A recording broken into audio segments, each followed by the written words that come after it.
Did you know that it's possible easily switch columns to rows in Excel? In this short video, I'm going to show you 2 useful methods, how to exactly do it. Let's get started. So as you can see, I have a table with the 8 columns with 2 rows. The first row contains numbers and the second row contains names. Firstly, select Whole Table where you have your data.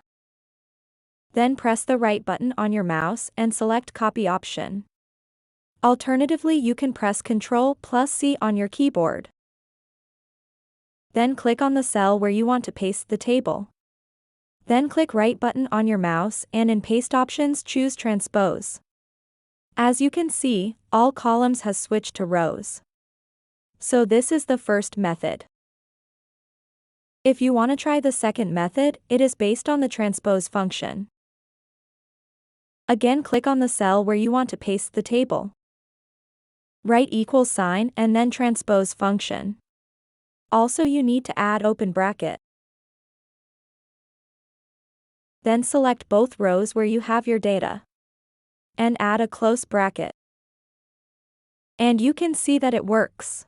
You've successfully learned how to easily switch columns to rows in Excel using the transpose function. If you have found this video helpful and it solved your problem, I would really appreciate if you leave a like below and comment to help other viewers. See you soon.